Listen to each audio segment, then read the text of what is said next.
Você está ouvindo Biologia in Situ Podcast. Porque todas as estradas levam à biologia.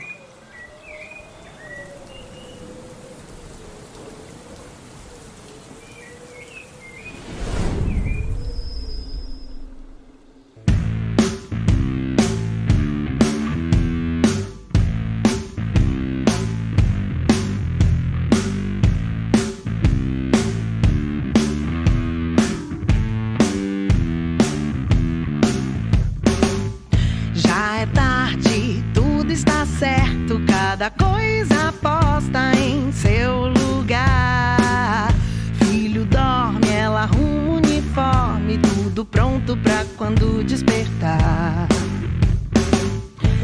O ensejo, a fez tão prendada, ela foi educada pra cuidar e servir. De costume esquecia-se dela, sempre a última sair.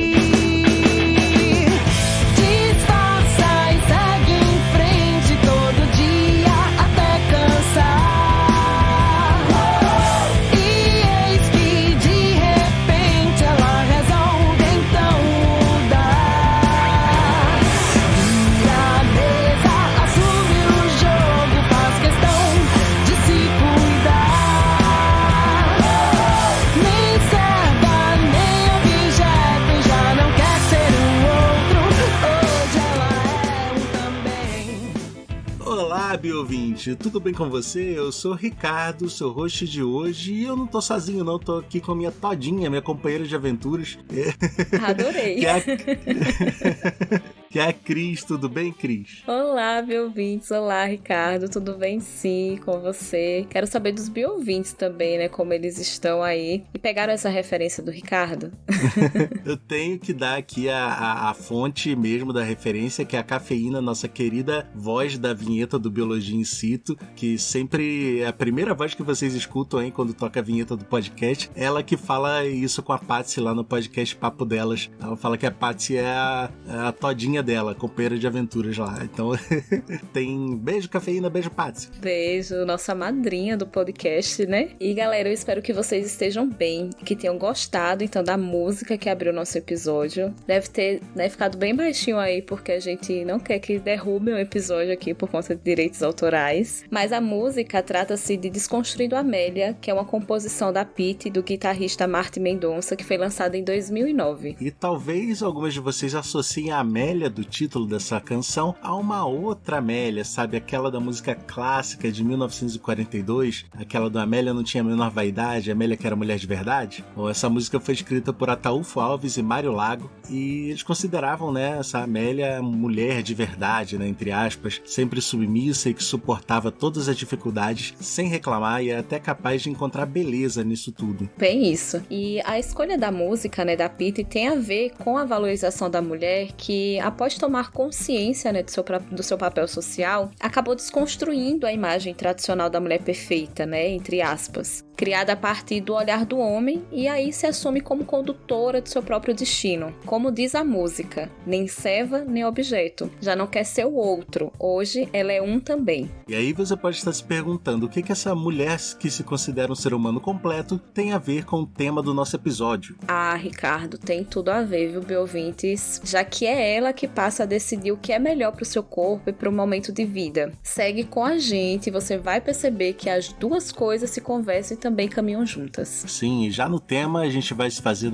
da imagem criada por uma outra roqueira, que é a majestosa e recentemente saudosa Rita Lee, quando ela fala, mulher é bicho esquisito, todo mês sangra. E a gente vai falar um pouco então sobre o ciclo hormonal da mulher. Bora lá então, Bio20. O ciclo hormonal feminino, ele é um processo periódico de transformações que ocorre no útero, um dos órgãos reprodutivos, em um período que frequentemente gira em torno de 28 dias. Esse período em que entra em ação a secreção alternada de 4 hormônios, o estrógeno e progesterona, que são produzidos pelos ovários, e FSH, que é o hormônio folículo estimulante, e LH, que é o hormônio luteinizante, que são produzidos pela hipófise, que é uma glândula endócrina situada na base do cérebro. Assim, Então, meu ouvinte, não precisa se preocupar com esses termos, a gente vai falar um pouco mais sobre eles, mas não precisa se preocupar em decorar, né? Porque a gente sabe que às vezes a gente começa a falar um monte de termos de biologia e fica confuso para você. Mas a gente vai esmiuçar cada um desses. Cada um desses ciclos, né, esses ciclos de 28 dias que Cris falou, tem 3 fases. A primeira fase é conhecida como folicular, que ela tem início no primeiro dia do sangramento e ocorre quando o cérebro aumenta a produção do FSH para que o ovário amadureça os óvulos e libere mais estrogênio, tornando o revestimento do útero, que é chamado de endométrio, um lugar apto para uma possível gravidez. Essa primeira fase tem a duração de 5 a 12 dias. A segunda fase é conhecida como ovulatória, né? E ela ocorre aí no 14º dia do ciclo, quando os níveis do estrogênio continuam aumentando, gerando também o aumento do LH, que é o hormônio luteinizante, aquele que eu falei anteriormente, responsável por provocar a saída do óvulo mais maduro do ovário e fazê-lo percorrer as trompas até chegar ao útero. A terceira fase, também chamada de lútea, ela ocorre normalmente nos últimos 12 dias do ciclo, quando o folículo, que é a estrutura que abriga o óvulo, ele começa a produzir mais progesterona, preparando o revestimento do útero para uma possível gravidez. Nesse período também aumenta o nível de estrogênio. Se não ocorrer a fecundação, o folículo vai encolhendo, os níveis de progesterona e estrogênio vão diminuindo, até que o revestimento do útero seja eliminado em forma de sangramento, dando início aí ao próximo ciclo. E falar sobre isso é importante, na medida em que também ajuda, né, a mulher a saber o que está acontecendo no seu corpo. E posso utilizar dessas informações também como auxílio para decidir se, quando e quantos filhos deseja ter. Mas além disso, né, tem toda uma complexidade ali que envolve outros fatores aí nessa equação. Não é somente a decisão de ter ou não filhos, né, Ricardo? Sim, sim. Posto isso, a gente segue mergulhando num tema que influencia diretamente a vida de milhões de pessoas ao redor do mundo, que são os métodos contraceptivos. Para isso, vamos dar uma olhada no passado e observar como as mulheres lidavam com o controle da natalidade muito antes da gente ter a ciência avançada como a gente tem hoje. E aí, nesse passado, lá na antiguidade greco-romana, as expectativas sociais encorajavam, né, o casamento e a procriação, especialmente entre os jovens. Então, ter filhos era visto como uma forma de garantir a continuidade do legado familiar e também a segurança financeira na velhice. No entanto, a gravidez era perigosa para as mulheres, devido aos cuidados médicos rudimentares e às altas taxas de mortalidade materna e infantil. E mulheres, especialmente as que pertenciam às classes sociais mais baixas, aí enfrentavam o risco de ruína social e econômica se engravidasse fora do casamento. Então sim, elas precisavam aí de algum método que evitasse uma gravidez indesejada e eles já existiam. As práticas contraceptivas variavam de acordo com o nível de conhecimento médico e as tradições culturais de cada região. Muitos dos métodos eram baseados numa mistura de superstição com medicina popular e conhecimentos empíricos, ou seja, aqueles que vêm da observação e da experiência, mas ainda sem uma comprovação científica como a gente já tem hoje. E os médicos gregos e romanos reconheciam a importância de prevenir a concepção, não apenas por razões de saúde, mas também por questões sociais e econômicas. E entre os métodos mais comuns aí estavam os preparados à base de plantas e ervas, e uma das mais utilizadas era a silfil, que é uma erva nativa de Cirene, na Líbia, considerado um potente contraceptivo. Era tão valorizado que o seu comércio equivalia ao de metais preciosos, aparecendo inclusive representado também em moedas antigas. Mas outras plantas também possuem efeitos contraceptivos ou abortivos também, reconhecidos pela medicina da época, como o poejo, o eléboro e a acácia, e também algumas variedades do que a gente conhece como pepinos. Já pensou que saladinha diferente essa? Salada contraceptiva, pedindo no restaurante. Exato. E os médicos gregos, como Hipócrates e Sorano de Éfeso, também recomendavam, preparados aí à base de minerais e metais, como composto de cobre, que eles acreditavam prevenir a gravidez. Exato. E aqui vai uma curiosidade. Esse uso do cobre como contraceptivo ainda é empregado na medicina moderna. que é como o caso do dispositivo intrauterino de cobre, conhecido aí como DIU. Mas voltamos de novo aí ao passado, né? Outro método popular dessa contracepção envolvia o uso de barreiras físicas, né? Como, por exemplo, esponjas embebidas em substâncias como vinagre, óleo ou resina de cedro também, que eram inseridas na vagina para bloquear o esperma. Embora o conhecimento, né, sobre as propriedades espermicidas dessas substâncias fosse limitado, algumas delas podem ter sido realmente eficazes. E é bom frisar que esses métodos não garantiam sucesso, o que levava muitas mulheres a combinar técnicas diferentes em uma tentativa de aumentar a eficácia. Por exemplo, adotando a prática de lavagem vaginal após a relação sexual, utilizando misturas de substâncias ácidas para destruir os espermatozoides e fazer sei lá o que mais com a sua própria saúde, né? Não, eu fico imaginando essas misturas aí, gente do céu. Cai alguma coisinha ali, o negócio já dá ruim. Imagina tudo isso misturado, né? Mas tem mais, viu? Não para por aí não. Além das soluções médicas, né, muitas mulheres recorriam também à magia e ao uso de amuletos para evitar a gravidez. E em uma sociedade, né, onde as explicações sobrenaturais para a doença e a fertilidade eram comuns, o uso de feitiços, objetos mágicos era uma ideia aceitável. E essas práticas misturavam religião e medicina com a crença de que deuses como Artemis e Hera poderiam interferir ali na saúde reprodutiva das mulheres. Também é importante destacar que no mundo greco-romano, a responsabilidade pelo controle da natalidade recaía quase inteiramente sobre as mulheres. Muito diferente de hoje, né? Eu sinto que ainda permanece, né? Muito assim. E agora tem mais responsabilidades, né? Porque antes a mulher se dedicava ali só à casa, mas hoje a mulher tem que se dedicar a tudo, né? Só recai essa responsabilidade, né? É uma a mais agora. Exato. Eram as mulheres que utilizavam e administravam os métodos contraceptivos e as expectativas sociais eram de que evitassem a gravidez quando necessário. Ainda assim, muito parecido com hoje em dia. Para mulheres casadas, o controle de natalidade podia ser uma forma de limitar o número de filhos após atingirem o tamanho desejado da família. Já para as mulheres solteiras ou de classes mais baixas, era uma questão de sobrevivência social e econômica mesmo. Bem, mas havia também, né, uma certa compreensão de que essa contracepção era uma questão de que dizia respeito a ambos os gêneros. Assim, era como que homens mais conscientes, né, de seu papel usassem métodos como coito interrompido, que é uma estratégia popular por sua simplicidade e facilidade de uso, que deixava ao homem a responsabilidade de retirar o pênis antes da ejaculação. Já sabemos que, né, não dá muito certo, né? Muitas crianças contam essa história aí, que nasceram a partir dessa técnica, né? A atitude assumida, responsabilidade compartilhada, mas nem precisa dizer que a eficácia é discutível, né, devido a possíveis falhas aí no controle.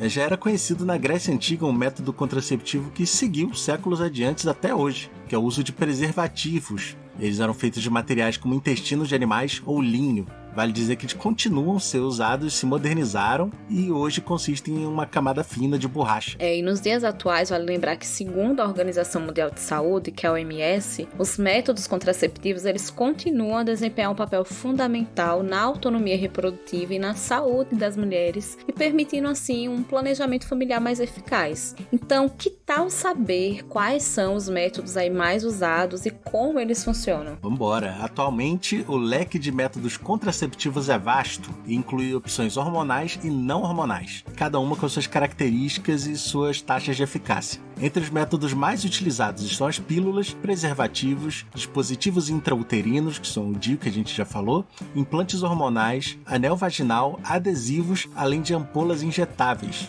Segundo a revista científica The Lancet, as pílulas anticoncepcionais, que geralmente, né, são compostas aí por 2 hormônios, estrogênio e progestagênio, continuam aí sendo populares devido à sua eficácia e facilidade de uso também. Com a função aí de inibir a ovulação, né, a fim de impedir a fecundação, aumentar a viscosidade do músculo cervical para que o espermatozoide tenha dificuldade em atingir o útero e alterar o endométrio para impedir a implantação do embrião, essas pílulas elas apresentam uma taxa de eficiência de aproximadamente 91 a 99% quando usadas corretamente, tá? Não dá para ser usada, né, quando a pessoa quer. Tem que ser usado corretamente para a gente atingir aí essa taxa. Mas requer um cuidado extra, né? A mulher tem que se lembrar, então, como eu falei, de tomá-la diariamente e de preferência no mesmo horário. É fácil, né, a gente esquecer o horário de tomar remédio? É o mais fácil. Já os preservativos, tanto aqueles voltados para pessoas com pênis quanto para pessoas com vagina, são amplamente usados não só por sua eficácia na prevenção da gravidez, que é aí cerca de 85 a 98%, mas também pela sua capacidade de proteção contra infecções sexualmente transmissíveis, as ISTs. A principal vantagem é que são métodos de barreira que não requerem hormônios e são de fácil acesso, sendo inclusive distribuídos gratuitamente, né, na rede básica de saúde. Nossa, eu tenho que trazer essa experiência aqui. Tinha um projeto muito interessante na escola, né, que era a disponibilização de uma sala de recursos para tirar dúvidas, né, sobre diversos aspectos da vida sexual e também ter preservativos disponíveis ali, né? E eu era a coordenadora, assim, né, da turma que respondia as dúvidas do pessoal, que deixava lá na caixinha. Gente, eu amava fazer isso, amava discutir sobre o assunto, amava que tinha uma base na escola, né, para que as pessoas não saíssem, né, fazendo coisas sem entender. As perguntas eram importantes para o direcionamento e ter essa vantagem, né, de às vezes por vergonha, né, adolescente não quer ir ao posto de saúde, né, ou à clínica mais perto, mas tinha ali disponível na escola também e já gerava uma conscientização, né, pra gente que estava ali inserido naquele meio. Falando nisso, Cris, eu trabalho nas eleições. Sempre, vai fazer o quê? Quase 2 décadas. De 2 em 2 anos eu tô lá trabalhando nas eleições. E é sempre no mesmo lugar, num CIEP, numa escola pública que tem aqui perto de casa. E, assim, eu gosto muito de ir, principalmente pra lá, porque eu sempre vejo o que tá acontecendo na escola pública. E eu vi uma coisa muito legal dessa última vez que eu fui. Num dos corredores tinha um pôster gigante, assim, um daqueles murais de escola, né, que põe os trabalhos dos alunos, e o trabalho do mural era um mapa dos sinais, tipo semáforo do corpo, que tinha que massa. O bonequinho da menina e do menino e os pontos indicados no corpo de cada um como verde, amarelo e vermelho. Verde, tipo mão, por exemplo, que outra pessoa pode encostar em você e assim, ao longo do corpo, pontos em amarelo e em vermelho que uma outra pessoa não pode encostar em você naquele ponto de jeito nenhum. Então é uma coisa que se alguém fizer contar para algum adulto, para alguma professora, para alguma autoridade. E é isso que a gente fala quando fala de educação sexual nas escolas. Não é sexualização das crianças, é adaptação da linguagem para que elas possam ajudar a se proteger também. Exato. E são para níveis diferentes o que a gente trouxe aqui, né? Desde a educação infantil, né? Que as professoras já trabalham com isso. É super importante, gente, para preservar a integridade das crianças também, né? Às vezes a gente não consegue uma forma didática de abordar certos conteúdos em casa, mas que isso sendo abordado na escola já ajuda muito, né? A criança a entender sobre o seu corpo, porque isso depois, né, vai criando ali memórias na criança e até traumas, né? Dependendo de como as outras pessoas tratam. A gente não percebe muito isso, até em casa mesmo, né? Uma das coisas que me chamou a atenção foi eu já ouvi de pessoas falarem que não gostam de cócegas. E aí a gente tem um costume de, às vezes, pegar uma criança, eu tô falando assim, generalizando, tá, gente? Não é que dizer eu e o Ricardo, não. Generalizando, né? Não pode ver a criança na rua. Sair pegando criança na rua. Não, a gente não faz isso, não.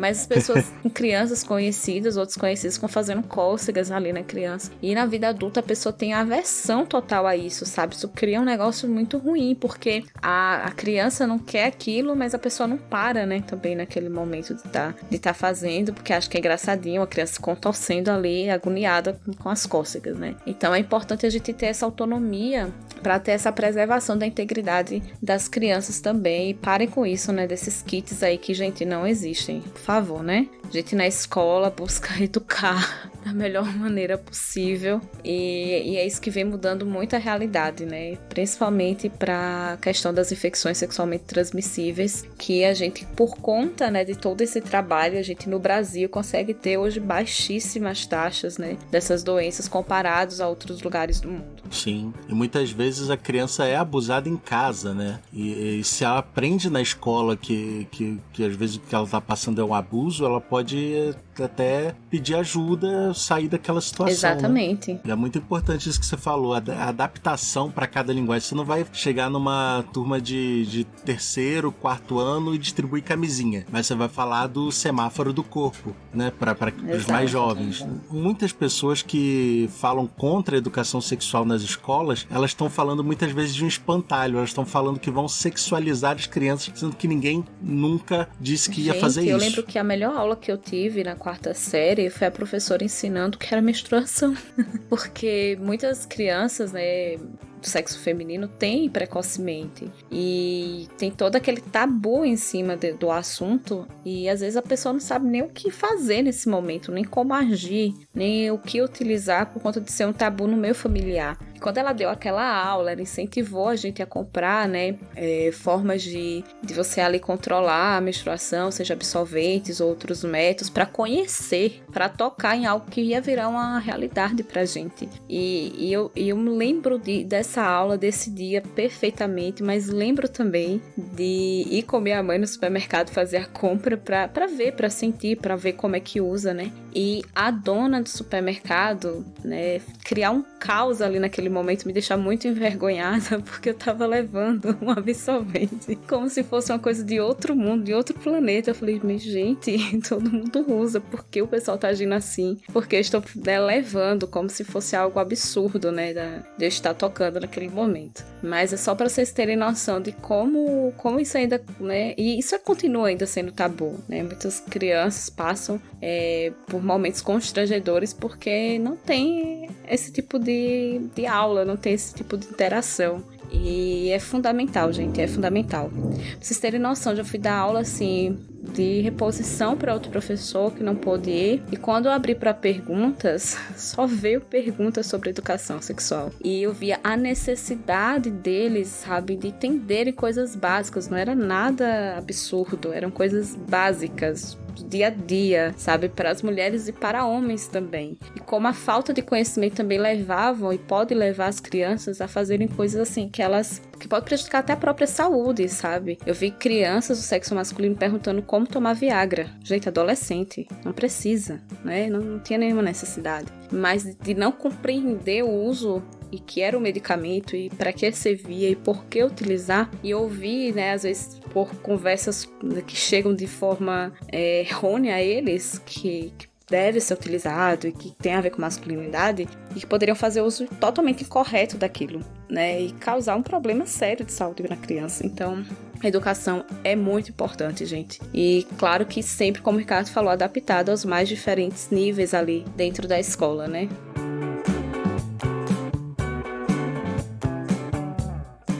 E voltando então aos métodos contraceptivos, né, a gente falou já logo de início do DIU, que é o dispositivo intrauterino, e ele tem ganhado muita popularidade aí, especialmente entre mulheres, né, que preferem métodos de longo prazo. O DIU, ele tem um formato de T ou Y, né, ele é um dispositivo introduzido dentro da cavidade do útero por um ginecologista. O DIU de cobre, ele não possui hormônio e age liberando aí continuamente os íons de cobre no útero, a fim de provocar alterações no muco cervical e nessa região que ele está inserido, além de interferir na mobilidade dos espermatozoides. O DIU de prata tem formato de Y, as hastes de prata e a base formada por uma mistura de uma pequena quantidade de prata associada ao cobre. Além desses dois, tem o DIU hormonal, também chamado de DIU Mirena ou DIU Quilena, que libera de forma contínua pequenas quantidades de um hormônio chamado levonorgestrel, que é um hormônio indicado para prevenir a gravidez, encontrado também nas pílulas do dia seguinte. É tão eficiente quanto os anteriores, esse DIU, e possui também um benefício adicional para condições como a menorragia, que é quando tem um sangramento menstrual intenso ou prolongado. E além, né, do que já foi citado, há também os implantes hormonais, que nada mais são do que pequenos tubos de silicone ou então polímeros inseridos sobre a pele com a função de liberar, de forma gradual e prolongada, hormônios ali na corrente sanguínea. Com a taxa de eficácia de 99%, apresenta apresentam menos efeitos colaterais, né, quando comparado a outros métodos contraceptivos, são reversíveis e ideais para mulheres que preferem o método de longo prazo sem a necessidade de lembrete ali diário. Apresentando a mesma eficácia das pílulas anticoncepcionais, tem também os adesivos, que são usados sobre a pele, e os anéis vaginais. Esses dois métodos são vendidos em farmácias, mas só devem ser usados sob recomendação médica. Certo, mas que tal aí a gente inverter essa rota, querida biouvinte? Você já parou para pensar por que existem tantos métodos contraceptivos femininos? E por que é que não existe anticoncepcional masculino, hein? Boa, Cris, a gente tem que chegar nessa seara aí dos tabus. Segundo a autora Lígia Moraes, no artigo, abre aspas, contraceptivos masculinos são uma promessa, mas não para já, fecha aspas.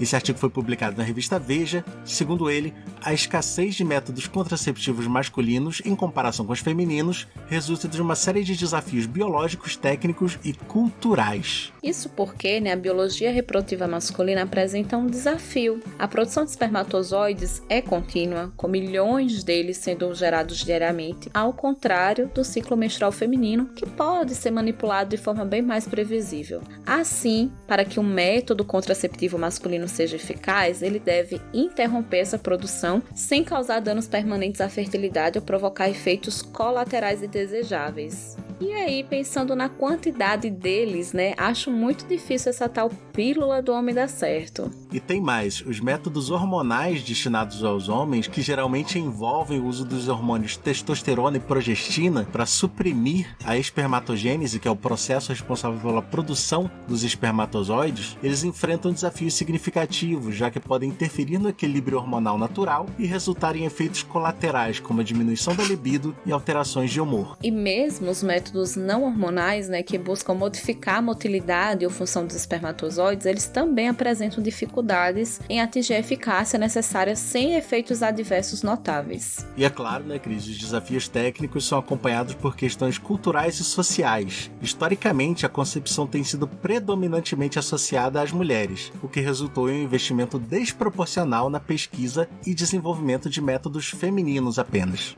Gente, porque todas essas dificuldades aí que falam sobre criar um anticoncepcional, principalmente por conta de reações adversas, reversibilidade, tudo isso, as mulheres passaram no desenvolvimento de diversos métodos de contracepção e passam até hoje, Quem já leu a bula, das pílulas anticoncepcionais sabe muito bem do que eu estou falando. O negócio é gigante, só de reações adversas aí que as mulheres podem passar tomando um método contraceptivo que é bastante comum hoje na nossa realidade brasileira. Apesar de a gente ter visto outros aí, mas todos, às vezes têm suas reações adversas, às vezes até envolve a questão da reversibilidade, por conta de algum dano ali gerado, mas, vamos ser claros aí que tem todo esse envolvimento, como o Ricardo falou, das questões culturais e sociais, todo esse tabu, no uso aí de métodos anticoncepcionais masculinos e que dificulta ainda mais os investimentos em pesquisas, porque a gente bem sabe, que a indústria farmacêutica não vai querer investir em algo que não vai ser consumido em grande escala, Ricardo? Exatamente. Mas atualmente até existem alguns métodos em desenvolvimento que mostram um potencial favorável. É o caso do Vasalgel, um gel injetável que bloqueia os ductos deferentes para impedir a passagem dos espermatozoides. Porém, embora tenham mostrado resultados iniciais promissores, ainda não está amplamente disponível. Outros métodos, como injeções que bloqueiam temporariamente a passagem dos espermatozoides, também estão em fase de testes, mas enfrentam desafios relacionados à durabilidade e também reversibilidade. Poxa, mas sempre tem um mais nessa história, E assim, a falta de métodos contraceptivos masculinos, que deveriam estar amplamente disponíveis, se tornam refém dos desafios técnicos e das questões culturais. É isso mesmo, Ricardo. Eu já dei uma pistoladazinha aqui antes, falando um pouco sobre isso. E embora a pesquisa continue e novas opções estejam em desenvolvimento, a combinação da complexidade biológica mais as limitações na pesquisa, que eu já mencionei, e juntamente com as percepções culturais, tem contribuído para a atual escassez de alternativas eficazes e acessíveis para a contracepção masculina. Mas acho que a gente pode falar também, Cris, ir mais a fundo nisso, porque, assim, a gente trouxe várias razões razoáveis, né? Mas como você mesma falou, os contraceptivos femininos todos passam pelos mesmos problemas e estão aí no mercado. Todos eles. Desde sempre, né? Desde sempre. E agora, justamente na hora que se vai pesquisar contraceptivos masculinos, é que, não, vamos tomar cuidado com isso, com aquilo, com tudo que a gente não tomou cuidado e não toma cuidado até hoje da saúde feminina. Exatamente. Sendo que são nas mulheres que se colocam a maior carga, né? Então, será que não deveria ter um pouco mais de cuidado aí, né? Já que o cuidado parental tá um pouco desproporcional nessa jogada. E muito disso também vem dessas questões, né, culturais. Quem nunca já ouviu piadinhas aí sobre métodos contraceptivos masculinos, né? Nossa, vai ficar infértil, nossa, vai perder a masculinidade. E coisas desse gênero que, né, fazem com que os homens procurem menos nessas alternativas e joguem muitas vezes a responsabilidade na mão da mulher, né? Tem muito isso, engravidou porque você quis, porque você não se cuidou, porque você não se preveniu, porque você não tomou o contraceptivo, como se fosse apenas a responsabilidade feminina toda nessa história ali, né? Além de gerar, de carregar 9 meses, né? Tem que se preocupar com tudo sozinha aí. É porque não é dever, será, da outra parte, Ricardo? Se preocupar com isso? Né? Porque, assim, pela lógica, são 2 pessoas que fazem, são pelo menos essas 2 pessoas as responsáveis. Mas a realidade que a gente vê é que a paternidade, ela é meio que a sua escolha, né? A escolha do homem. O que mais tem no Brasil é gente sem a categoria do pai preenchido na certidão de nascimento. Então, pra mulher, a maternidade não é opção, ela é uma obrigação. Mas pro homem é totalmente opcional. O cara pode fugir, montar a vida dele em outro lugar e acabou. Ou nem fugir, só sumir da vida da mãe, não ligar para aquilo ali nunca. E aí, o que você vai fazer? Você pode processar para que ele seja obrigado a fazer o mínimo, que seria pagar a pensão, mas e aí? Às vezes é uma pensão de R$200, que ajuda em quê? Quantas fraldas você compra com R$200? Eu vi um vídeo bem legal hoje, mas infelizmente eu não vou lembrar o nome do canal. Se a pessoa estiver ouvindo aqui, quem viu esse vídeo também puder comentar lá no episódio, eu agradeço, né, pra gente mencionar. Mas era uma mulher vestida de Dom Pedro e ela tava fazendo uma caricatura ali, né, e falando de coisas como era antigamente, né, tipo, que não tinha as coisas de hoje. Dom Pedro querendo um cavalo no lugar de um carro. E aí tem um momento do vídeo, né, que ele fala pra mãe que vai casar. E aí a mãe fala, e quem vai cuidar da loja de, sei lá, de pergaminhos do seu pai? E aí ele falou assim, eu vou fazer como ele fez. Eu caso, faço 15 filhos e coloco os filhos pra cuidar. Depois eu vou comprar charuto e nunca mais volto. Quantos, né, já passaram por essa realidade aí, né? 10, 15 filhos, cuidar aí os meninos da família, né? Vai fazer a renda familiar aí. E o pai some, desaparece e vai constituir outra família, né? Isso funcionava bem há um tempo atrás. Agora não dá muito mais certo porque, né, acaba que tem uma limitação aí da pensão alimentícia, né, que a criatura se não conseguir, vai, né, pra preso, né. Antigamente não tinha essa corridinha atrás ali do pai irresponsável, né. Só o absurdo, Cris, da gente ter no nosso folclore brasileiro a figura do pai que foi comprar cigarro e de pensar que essa é a única criatura do folclore que existe de verdade. Continua aí, né, todo mundo crendo nela. Ninguém nunca duvidou dessa figura. É bem de praxe. Aquela série sobre o folclore brasileiro, nacional, gente, me fugiu o nome agora. Cidade Invisível. Cidade Invisível, aí ó, próxima temporada, pessoal, do roteiro. Vamos colocar esse novo mito aí, essa nova lenda brasileira pra ser abordada. Se a primeira temporada foi sobre o cara indo atrás da filha e a segunda temporada sobre a filha indo atrás do pai, a terceira temporada pode ser sobre o pai abandonando a filha, até mais realista do que as outras duas primeiras. Exatamente. Fechando o ciclo da Cidade Invisível com, né, a realidade do nosso país.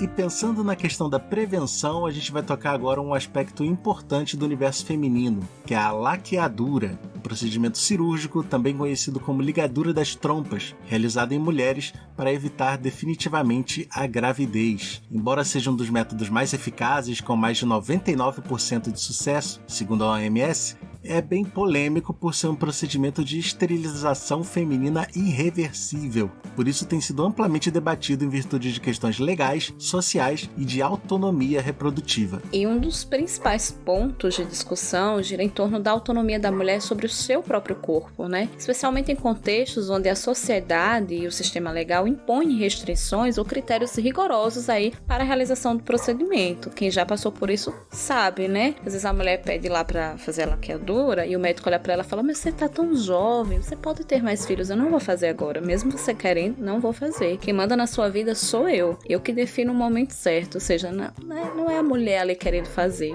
Ou o contrário, que é tão macabro quanto, né? Da pessoa não concordar, não tá ciente sequer do procedimento e as pessoas fazerem também mesmo assim. Também tem isso. Também tem essa, né, esse lado diferente aí.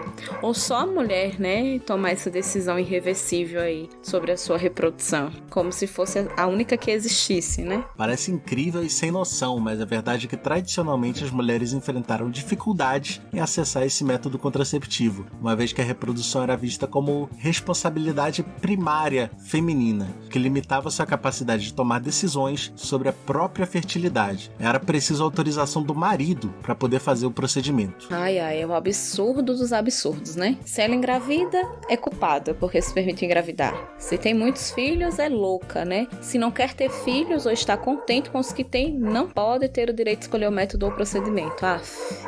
É muito estresse a troco de nada, viu? Pesado mesmo. Segundo o artigo Autonomia sobre o Corpo Feminino, o irreconhecimento do direito à laqueadura como direito reprodutivo no ordenamento brasileiro, segundo esse artigo da Caroline Polatti Cabral e do Tauan Lima Verdun Rangel, a problemática reside no fato de que, apesar de ser legalizado no Brasil desde 1996, o acesso à laqueadura ainda está condicionado a certos requisitos, como a idade mínima de 25 anos ou a necessidade de ter pelo menos 2 filhos vivos. E tem mais, viu? Questões históricas e culturais também pesam, como por exemplo o uso da esterilização no passado para controle populacional em contextos eugênicos ou punitivos, né? Que acabou por gerar resistência em aceitar a laqueadura como direito reprodutivo legítimo e voluntário. E aí, para quem não tá ciente, eugênicos, quando a gente fala de eugenia, sempre tem o exemplo do que o nazismo fez, né? Porque considerava uma parte da população, a população branca, era considerada superior a outras populações. Então, quando você fala de eugenia, a gente está falando disso, de um grupo ser tido como naturalmente melhor do que outros grupos de seres humanos. Além disso, é bom refletir porque há o risco de coerção, especialmente entre mulheres de baixa renda, que podem ser pressionadas a optar pela laqueadura como única forma de controle de natalidade, devido à falta de acesso a outros métodos contraceptivos. E, paralelamente a isso, né, temos a questão da vasectomia. Vamos ver como ela se encaixa aí nesse cenário? Trata-se, né, de um método de contracepção definitiva para homens, né, que impede a liberação de espermatozoides durante a ejaculação. Ele se encaixa no contexto de planejamento familiar, como escolha para aqueles que desejam evitar ter mais filhos, sendo uma opção eficaz de longo prazo, permitindo que casais controlem a reprodução de forma segura. E ao contrário de outros métodos temporários, ele é considerado permanente, embora aí, em alguns casos pode ser revertido. Além do que, ao contrário do que acontece com a laqueadura, a vasectomia raramente é cercada por exigências legais tão rigorosas. Nos homens, a decisão é frequentemente mais respeitada, o que levanta evidentemente discussões sobre disparidade de gênero no acesso ao controle de fertilidade. Isso. E aqui chegamos então ao ponto em que também vamos mudar o foco da conversa novamente. Ei! Até agora falamos de métodos contraceptivos e procedimentos de esterilização, mas agora entramos no aspecto oposto a esse, o da fertilização, mais especificamente o da fertilização in vitro. Para começar, é bom entender o que significa essa expressão. Basicamente, ocorre a fertilização in vitro quando os óvulos colhidos por meio de aspiração transvaginal e os espermatozoides coletados se encontram em um recipiente especial no laboratório, fora do corpo da mulher. Depois de alguns dias da fertilização, o embrião resultante é transferido para o útero. Pois é, e pode até parecer coisa de ficção científica, né, quando o Ricardo tá falando aí, mas não é, viu? É bem real, até comum nos nossos dias e pode ser a solução para muitos casais que têm dificuldade em engravidar naturalmente. Mas será que é só uma questão técnica? Vamos aí para os prós e contras? Entre os principais prós da fertilização in vitro está o fato de que ela permite a concepção para quem enfrenta problemas de fertilidade. Além desse, tem o fato de, no processo, o aconselhamento genético ser capaz de verificar se o embrião tem alguma condição genética que pode ser transmitida, como doenças hereditárias. Um grande avanço, né? Mas, claro, também tem aí os seus contras. Primeiro ponto, não é um procedimento acessível, né, a todas as mulheres, porque é caro, gente. E nem sempre é garantido que a gravidez ocorra na primeira tentativa ou até mesmo nas seguintes, principalmente se ela já estiver com a idade mais avançada.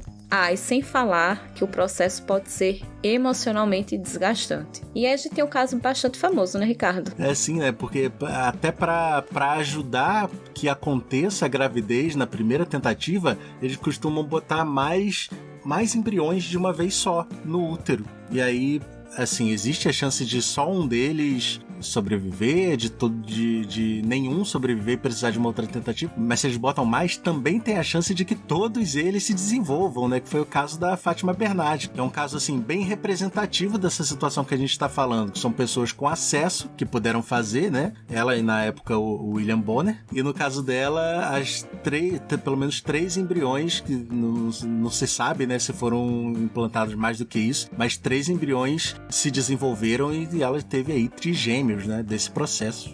Pessoal, tem pessoas que têm até mais, né? Como também tem todo o caso daquelas pessoas que infelizmente não conseguem e passam aí, né, por várias tentativas frustrantes de fertilização in vitro. Teve uma gravidez frustrante para todo o povo brasileiro, que foi a da grávida de Taubaté. Ai, gente, como eu esqueci disso, de mencionar. Cris, Flores, beijo. Maravilhosa. Você foi, assim, jornalista investigativa nível hard. Sorte a sua de não existir TikTok, porque senão a grávida de Taubaté iria lhe processar, porque ela estaria riquíssima, com todas as doações via Pix. Os quintuplos que iriam vir. Gente, esse caso deveria ser patrimônio brasileiro. Mas acho que ele já virou, porque Taubaté não é mais conhecida pela cidade do Monteiro Lobato. É pela cidade da grávida do Taubaté. Cidade da grávida de Taubaté. E não é só isso, pode também haver complicações como a síndrome da hiperestimulação ovariana, que é a ovulação excessiva provocada pelos medicamentos usados no processo e que gera um aumento da permeabilidade dos vasos sanguíneos. E aí, esse aumento da permeabilidade dos vasos sanguíneos, se juntar com uma redução da velocidade do fluxo do sangue, pode causar edema, até redução ou parada do fluxo sanguíneo no local. E claro, tem o risco que a gente falou do caso Fátima Bernardi de gravidez múltipla. Afinal, quem tenta ter vários gêmeos, né, sem querer? Eles podem até ser uma alegria, mas para outros pode ser motivo de complicação e muita preocupação. E por falar em preocupação, hein? Que mãe, por mais feliz que esteja, não passa a gravidez toda com aquela pulguinha atrás da orelha pensando se está tudo correndo bem com seu bebê. E para minimizar a ansiedade, hoje existe o aconselhamento genético, que é um procedimento de avaliação que consegue identificar a possibilidade de doenças hereditárias a fim de ajudar os pais a tomarem decisões. Então, o processo todo não é apenas sobre tentar engravidar, mas sobre prevenir certas condições genéticas e ter a possibilidade de tratá-las antes que seja tarde. Mas quando tratamos desse tema, você já parou para pensar até onde a gente pode ir? Até onde que a gente deve traçar uma linha divisória quando a gente fala sobre fertilização artificial? E mais, você já pensou nas implicações de poder escolher características genéticas do bebê? Pois é, isso é muito sério e nos leva a um debate complicado aí sobre a seleção de embriões. Será que é ético escolher um embrião apenas porque ele não tem uma doença genética? Até aí muitos aceitam e concordam. Mas e se começássemos a escolher aí características físicas como cor dos olhos ou altura? Isso realmente pode nos levar por um caminho perigoso de criar bebês projetados, quando é feita a manipulação genética para gerar bebês com determinados padrões escolhidos pelos pais, por exemplo, olhos azuis, determinado sexo e por aí vai, né?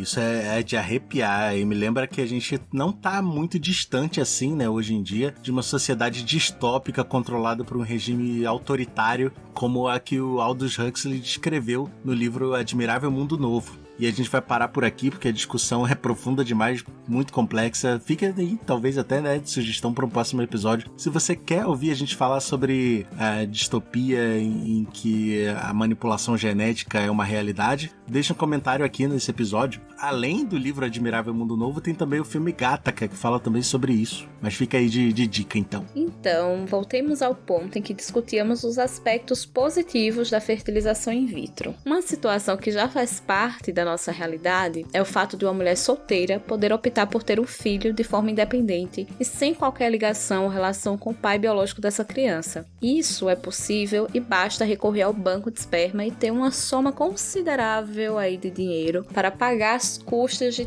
todo o procedimento, mas com a vantagem de não precisar buscar ou esperar por um parceiro para realizar o sonho da maternidade e nem atrás de pensão. O que, convenhamos, é libertador. Outra situação envolve casais homoafetivos, especialmente casais masculinos. Nesse caso, eles podem optar pela fertilização in vitro com doação de óvulos. E para que o bebê seja gerado, muitas vezes podem recorrer à barriga de aluguel, quando uma mulher aluga, entre aspas, seu útero para gestar o filho de uma outra pessoa. Porém, isso também levanta questões éticas importantes. Como garantir que as gestantes sejam devidamente protegidas e tenham total autonomia sobre as decisões delas? Além disso, é bom lembrar a necessidade do processo envolver uma compensação financeira justa para quem está carregando no ventre um filho que não é dela, evitando dessa forma a exploração de mulheres, especialmente as que se encontram em situação de vulnerabilidade. Isso mesmo, mas outra questão bem interessante e que está se tornando cada vez mais popular diz respeito ao congelamento de gametas. Você já ouviu falar sobre isso? Trata-se de um procedimento em que homens congelam os espermatozoides e mulheres congelam os óvulos para usarem no futuro. Isso é muito útil, por exemplo, para quem vai passar por tratamentos como quimioterapia, que podem aí afetar a fertilidade, ou até para quem quer adiar a paternidade ou maternidade por motivos pessoais ou profissionais. Embora o congelamento dos gametas, dos espermatozoides e dos óvulos, ofereça uma segurança reprodutiva para o futuro, ele também tem limitações. O processo de coleta dos óvulos é caro e pode ser invasivo. Além disso, não há garantia de que quando o óvulo ou espermatozoide for descongelado, o processo de fertilização será bem sucedido. Mas mesmo assim, para muitas pessoas, essa opção representa uma tranquilidade. É como se estivessem garantindo o futuro da sua família, mesmo que ela só esteja completa dali a alguns anos. Bom, pessoal, nós já falamos aqui sobre várias alternativas para quem deseja ter filhos, como a fertilização in vitro, uso de bancos de esperma e barrigas de aluguel, mas e a adoção? Muitas vezes é a opção menos lembrada, embora seja igualmente importante no que diz respeito à constituição de uma família. Além disso, ela dá a uma criança ou adolescente a oportunidade de ter um lar, uma coisa que é essencial, E aqui estamos falando de amor, acolhimento, da oportunidade de oferecer uma vida nova a alguém, uma coisa que vai muito além da biologia. Isso mesmo, ser pai ou mãe não se restringe apenas a compartilhar genes, inclui também criar vínculos por meio do amor, do cuidado, do afeto. E a adoção é essa maneira de construir laços familiares tão ou mais profundos aí que os biológicos.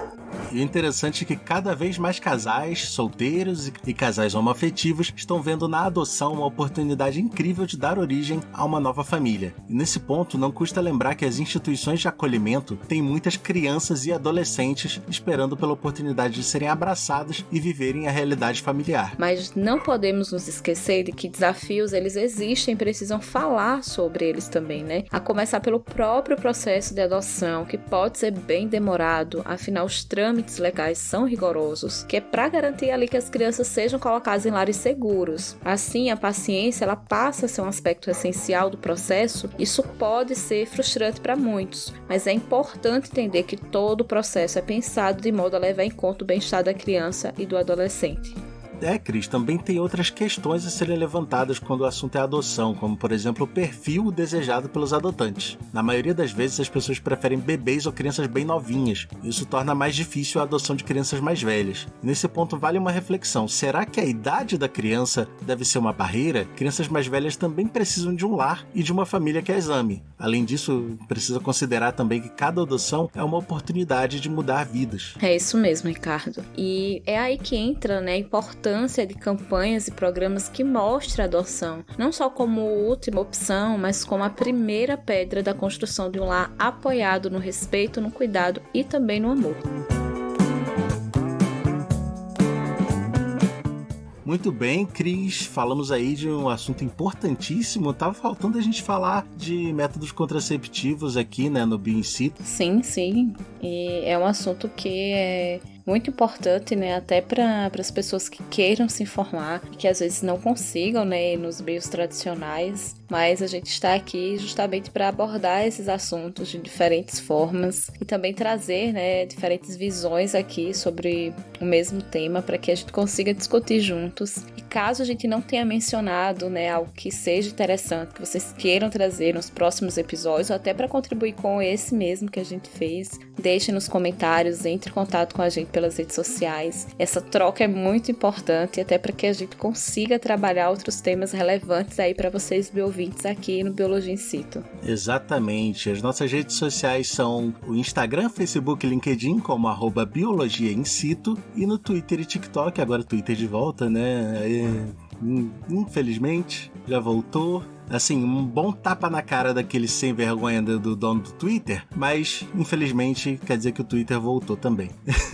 No Twitter e TikTok como @bioincito, também o nosso e-mail, cartinhas@biologiaincito.com.br. Até a semana que vem, Cris, muito obrigado. Eu que agradeço, Ricardo. Um beijo, viu, ouvintes. Até o próximo episódio.